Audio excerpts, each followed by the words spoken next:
Hello YouTube, my name's Imogen and this is my 6th video.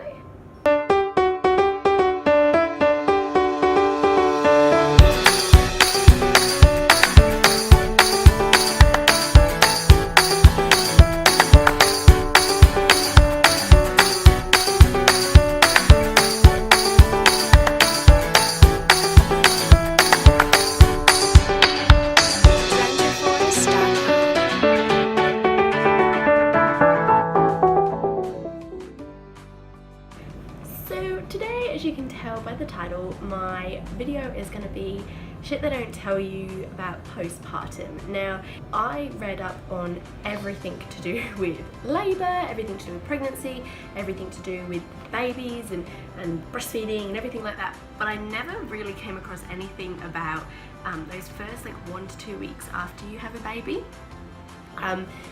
They are full of hormones and you are a big emotional mess, and I just want to put something out there for any expecting mums or any people wanting to get pregnant or anyone in those first couple weeks postpartum, just so you know, like, it's all completely normal. Everyone goes through it. Not everyone will have the things that I have, and there's some things that I didn't experience that lots of people do. This is just my personal experience. I don't want to scare anyone with this video. You should be scared, you're about to have a baby, but that's not my agenda on this video. I just want to make people prepared for what to expect. Now, I am Sam's baby. Daddy is home today, so he is taking care of him at the moment, thank goodness, so I won't hopefully have any interruptions, but guaranteed he's gonna get hungry or something's gonna happen and they're gonna have to interrupt me. But I'll try and get as much of this done without any interruptions as possible. I also just realised when I was getting ready for this video, I put perfume on. Not that anyone can smell it, I just put it on and then I was like, oh, that's a bit silly. So let's just pretend you can smell me and I smell amazing and floral.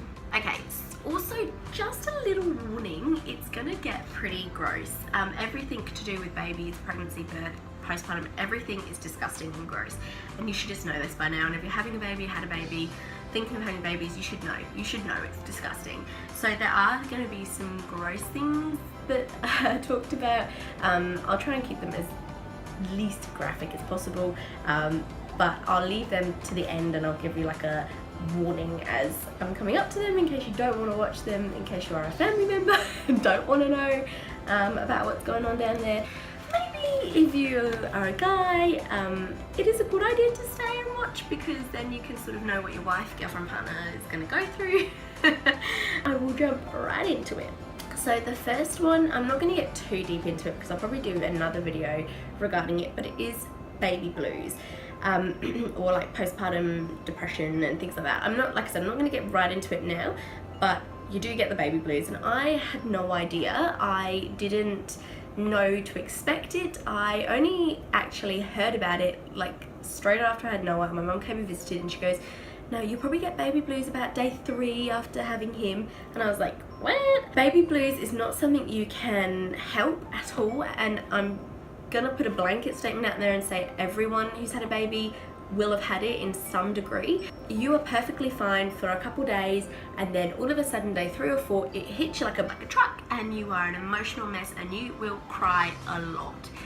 And I mean, just for like no reason. You could be sat on the sofa crying your eyes out. The first like week I was home, Derek was home as well, which was awesome, and I literally just sat on the sofa like a zombie and just fed the baby, changed the baby, talked to a few people when they came, and that was it. I couldn't cook, I couldn't clean, I couldn't do any of the washing, nothing, because I was just in this big bubble of like hormones and sadness, and you feel awful because you shouldn't be sad. You just had this baby and it's so cute and it's gorgeous and you're meant to be like in love with it and everything, which you are, but you are really sad, and that's totally cool. Like, it's fine. You're allowed to be sad and you're allowed to have all these hormones. You're not a bad person, you're not a bad mum. It's not something, you know, you will sit there and go, what the heck have I done? I remember saying to Derek, is it too late to take him back now? Because I was just so like, I can't do this, I'm too emotional. And that's fine, it's totally cool. What's not cool and what's not fine is if it goes on for a while, and if it's something that you can't help and you can't stop, if it's not letting you get out of bed, if it's you just leaving your baby to cry because you don't even want to see them, that's what's bad, and you need to go get help. And even if you can't speak to someone professional about it, at least just tell your mum, your partner, your best friend, someone, because they can get you the help, because you really do need it, because a happy mum equals a happy baby. What also sort of goes hand in hand with this, and it's still kind of the same thing, is not bonding with your baby straight away and not getting that overwhelming. We have a little intruder. Apparently Daddy can't put him to sleep because he is too hyper for him. So we're going to try and put him to sleep while I talk to you guys.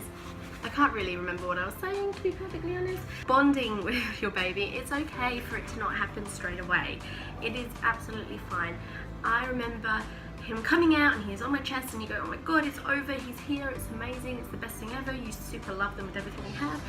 And then you like sit back and you look at them and you're like, you're actually kind of ugly. You look like a little old man and you're all squished and gross and covered in, you know, stuff. I don't need to get into that. But it's okay to not feel that instant connection with them. I remember Derek's sister-in-law asking me, oh, do you just love him more than anyone in the whole world? Is it just the best thing, instant? And I was like, yeah, and it's true, I did love him more than anyone else, and I do love him more than anyone else. It's the best thing ever, but I didn't know this person. He's a complete stranger that's just come into my life. I don't know him, I don't know anything about him. I know it sounds so stupid, but you can't just like instantly love this stranger that you've never met before.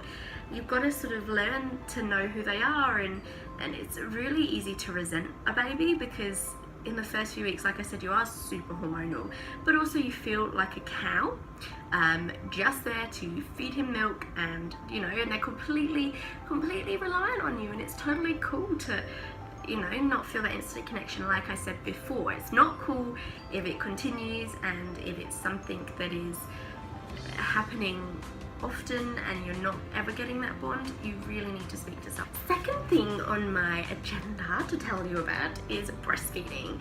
It is okay and normal for it not to happen naturally and easily. I was really lucky with him. He latched on straight away. He took to breastfeeding really easy. I never got sore nipples, I never got cracked nipples. It does happen. People's nipples crack and bleed and it's horrible. Really lucky I didn't get that. But it is hard to go from your boobs being yours or now to being complete life source for a human being, and they belong to them now, and it's hard to come around to the thought of that they're just no longer yours and they're on tap for this little human all the time whenever they want them. But they are magical things. If you're not breastfeeding, that is 100% okay too. And if that's your situation, you need to stop and you need to think what's best for you and what's best for your baby. Like I said, happy mummy is happy baby, and if you're struggling and you're finding it really hard and you feel like you need to quit, you need to know that you have the support from your partner and your friends and your family to do that. And if that's the way that you need to go, you need to do it. I was only breastfed for 3 months, and then I was bottle fed for the rest of the time, and I worked out perfectly fine. But you do need to know there are people out there. If you do want it to work and you are finding it hard, you can see a lactation consultant, you can see a nurse, you can also speak to friends that breastfeed. If anyone is my friend out there trying to breastfeed and you want some help, I'm not an expert, but I do feed every 2 hours, every day. I know a little bit about breastfeeding, and I'm more than happy to help you. I'm a total advocate for whipping your tits out and feeding your baby whenever you need to. When I was coming towards the end of my pregnancy, I got a lot of pelvic pain. It was so much pressure from him pushing down, and it became really painful to even turn over in bed. Now I thought as soon as he was out, that would go. I still had really intense pelvic pain, and even now at night time when I lay down in bed, my whole spine is really sore for like a minute or two, and then it sort of goes back to normal, and I was just like, oh, is this okay? It is okay, it is completely normal. It does hurt, and I'm sure there are things you can do. You can do Panadol, you can do acupuncture, massages really help. But just know that it's just your body getting back into shape and adjusting to not having so much weight on the front.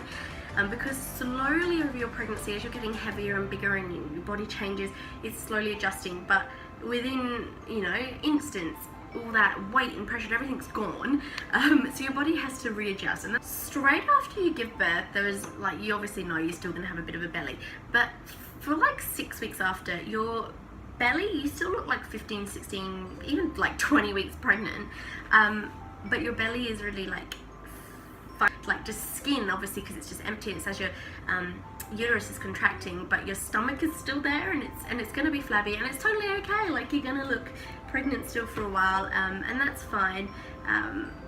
To still, like everyone does. You just had a baby. I mean, even now, obviously, I'm still quite a bit overweight, and I still have my baby weight, and that's okay. I just had a baby 4 months ago. Your body takes like a whole year, like 12 months to get back to normal. It's okay to be a little bit chubbier and plumper in places, like it's fine. Don't be too hard on yourself. I know I am a lot, and I should practice what I preach, but it's okay. Everyone's the same. You're not going to be like stick thin as soon as you've given birth. Hair loss is something I'm experiencing right now. So all through my pregnancy, my hair actually got thicker and it stayed in more, and it was amazing. Just after I gave birth, my hair still wasn't falling out, and it was great. Now my hair is coming out in clumps. I wash my hair and it is literal clumps of hair is coming out. Always hair on the baby. He always has hair in his hands, on his neck, on his feet, everywhere. I always have hair everywhere, on me, on the floor, everything. And that is really normal. It's just all your hormones sort of readjusting, and I mean, I feel like I'm going bald sometimes. I've actually had to like colour bits of my hair in with like eyeshadow because I'm actually got bald patches on my head. And speaking to a few mums that are like sort of at the same postpartum as me, the same thing's happening, and it's totally normal. All your hair will come out. It is scary, it is horrible, and it is so frustrating, but I'm just living with the frustration because I'm too lazy to do anything.